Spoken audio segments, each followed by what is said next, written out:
ఈసారి కానీ మీరు సికింద్రాబాద్ వెళ్తే మాత్రం ఈ టెంపుల్స్ ని మాత్రం పక్కా విజిట్ చేసేయండి. గణేష్ టెంపుల్. ఈ టెంపుల్ సికింద్రాబాద్ రైల్వే స్టేషన్ నుంచి జస్ట్ 100 మీటర్స్ లోనే ఉంటుంది. ఈ టెంపుల్ కి 200 ఇయర్స్ హిస్టరీ ఉంది. స్వామివారికి తెల్లవారుజామున జరిగే అభిషేకంతో పాటు వివిధ రకాల గణపతి అలంకారాలు ఈ ఆలయంలో ప్రత్యేకం. ఈ ఆలయంలో ఎర్రటి వస్త్రంలో కొబ్బరికాయ ముడుపు కట్టి 21 ప్రదక్షిణాలు చేసి స్వామివారిని దర్శించుకొని ఆ ముడుపుని కడితే ఎలాంటి కోరికైనా స్వామివారు తీరుస్తారని భక్తులు నమ్ముతారు. ఈ ఆలయంలో మనం శివుడు, అమ్మవారు, సుబ్రహ్మణ్య స్వామితో పాటు ఆంజనేయ స్వామి, వెంకటేశ్వర స్వామి, కాలసర్ప దోషం పోగొట్టే నాగబంధనం ఒకే మండపం కింద ఉంటాయి. ఈ టెంపుల్ నుంచి 1 కిలోమీటర్ ట్రావెల్ చేస్తే మనం ఇస్కాన్ టెంపుల్ కి రీచ్ అవుతాం. ఈ టెంపుల్ ఆర్కిటెక్చర్ అయితే చాలా బాగుంటుంది. ఈ టెంపుల్ కి వెళ్ళంగానే నాకైతే చాలా పీస్ఫుల్ గా అనిపించింది. ఈ టెంపుల్ లో మనం ఆంజనేయ స్వామిని కూడా దర్శించుకోవచ్చు. ఈ టెంపుల్ నుంచి 3.5 కిలోమీటర్స్ ట్రావెల్ చేస్తే మనం శ్రీ స్వామినారాయణ టెంపుల్ కి రీచ్ అవుతాం.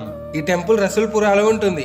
ఈ టెంపుల్ అయితే కంప్లీట్ గా పాలరాతితో కట్టారు. ఆర్కిటెక్చర్ కూడా చాలా బాగుంది. ఈ టెంపుల్ లో మనం కృష్ణుడిని, శివుడిని దర్శించుకోవచ్చు. ఇంకా పరబ్రహ్మ భగవాన్ అయిన స్వామినారాయణని కూడా దర్శించుకోవచ్చు. మీరు ఈ టెంపుల్ కి ఈవినింగ్ టైం వెళ్ళడానికి ట్రై చేయండి. ఎందుకంటే ఈవినింగ్ టైం లో లైటింగ్స్ లో ఈ టెంపుల్ చాలా బాగుంటుంది. మీరు ఈ టెంపుల్స్ కి వెళ్ళారా? వెళ్ళకపోతే ఎవరితో వెళ్ళాలనుకుంటున్నారో వాళ్ళకి వీడియోని షేర్ చేయండి. ఇలాంటి మరిన్ని వీడియోస్ కోసం మన పేజ్ ని ఫాలో చేసేయండి.